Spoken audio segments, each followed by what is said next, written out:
Saya ingin tahu posisi Bapak, apakah setuju dengan penilaian itu, Pak? Ya pastilah. Ini terorisme. Iya kan? Tindakan biadab, harus kita kejar, harus kita usut. Harus kita usut. Sampai ke bukan hanya pelaku lapangan, tapi apakah Siapa Bapak yang nyuruh? akan memastikan Siapa KM yang nyuruh, siapa yang bayar? termasuk apabila ternyata yang melakukan itu aparat negara, Pak? Ya jelas dong. Yang berseragam. Tidak akan dilindungi, tidak akan ada impunitas. Tidak akan. Bapak menjamin itu, Pak? Saya menjamin. Tapi sebaliknya, kalau ini provokator yang bukan dari pemerintah, bukan dari aparat, jelas kita harus usut kok. Ya. Pola yang terjadi selama ini, kasus-kasus teror itu berulang dan tidak pernah terungkap sampai yang memberikan perintah, sebatas di pelaku lapangan. Spesifik, Pak, saya mau menyebutkan, ini yang terjadi selama setahun terakhir, Pak. Ada yang tadi Bapak sebutkan, wartawan Tempo, Francisca Christy Rosana, ada Tio Ardianto, ada Ramon Doni Adam, ada Firindian Aurelio, ada Sheryl Anavita, ada Iqbal Damanik, ada Zainal Arifin Mohtar. Latar belakang mereka, Pak Presiden, semuanya beragam, tetapi kesamaannya adalah semuanya kritis menyampaikan pandangan di muka publik. Apakah Bapak bisa memahami ada kekhawatiran yang muncul bahwa ruang aman untuk bersuara menjadi semakin menyempit, Pak? Anda merasakan, apakah dibandingkan dengan banyak negara, apa kita batasi nggak? Ada yang merasakan, coba lihat, kita batasi nggak?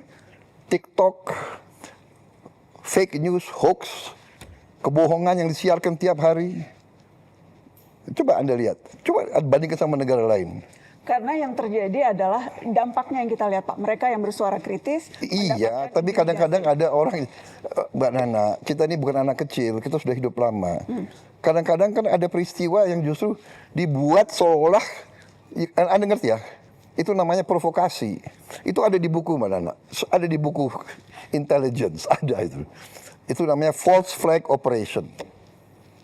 Iya kan? Melakukan aksi teror seolah yang lakukan orang Palestina, tapi yang lakukan bukan orang Palestina, yang lakukan Mossad. Itu terjadi. Sebetulnya Anda paham ya? Ya, jadi sama juga ini. Ini mau mengarah bahwa rezim kita otoriter. Sebetulnya Iya kan? spekulasi-spekulasi itu muncul karena ketidakadaan jawaban, Pak Presiden. Jadi kerap kali kasus-kasus yang terjadi ini berhenti begitu saja, tidak terselesaikan, sehingga kemudian muncullah begitu persepsi publik bahwa wah, kalau ini tidak selesai berarti ini ada unsur negara yang bermain dan sebagainya. Karena, Ya, saya ingin menjamin, saya ingin membangun Indonesia yang beradab, ya. Itu cita-cita saya. Saya ingin membangun pemerintah yang bersih. Saya ingin punya polisi yang bersih, jaksa yang bersih, intelijen yang bersih. Anda tahu, saya mau tanya sekali lagi ya, saya ini korban juga. Tapi saya itu berpikir yang besar, concern rakyat, pangan, energi, benar nggak? Dengan perang, harga pangan bisa naik. Tapi saya mau tanya, ini bulan Ramadan, harga pangan terkendali atau tidak? You know, I think we are doing a good job. Ya, jadi percayalah, saya tidak akan mengizinkan hal-hal seperti itu terjadi. itu yang ingin kami dengar, Pak. Iya. Percayalah, saya dipilih oleh rakyat untuk membela rakyat. Tapi kita waspada. Saya minta diusut benar. Ya. Diusut sampai aktornya. Gitu. Iya, sampai aktornya. Saya rasa pernyataan Pak Presiden sudah boleh soal yang itu. Ya. Dan berarti Bapak tadi bicara secara tegas, tidak boleh ada warga yang diintimidasi, yang diteror karena mengkritik pemerintah. Tidak boleh. Jaminan langsung dari Presiden Republik Indonesia. Kalau wewenang ada, itu saya lakukan. Ya. Bapak, apakah memberikan tenggat waktu ke Kapolri, Pak, untuk pengusutan kasus ini? Ya, saya ini orang realistis dan saya orang yang adil.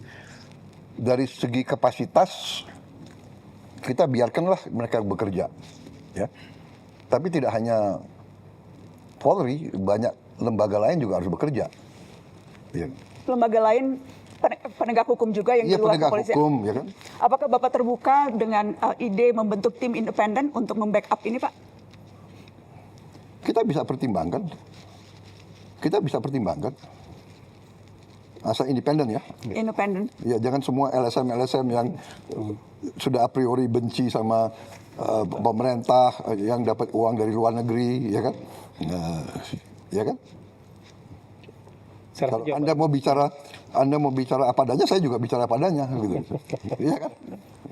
Tapi yang jelas malam ini kami sudah mendengarkan langsung statement dari Presiden. Presiden sangat bold. Begini, Tegas. saya ingin menegakkan hukum. Saya ingin menegakkan hukum. Bagaimana kita tegakkan hukum kalau kita biarkan seperti ini? Kalau itu dari aparat. Dan saya ingin kasih tahu bahwa memang aparat kita ya banyak kekurangannya.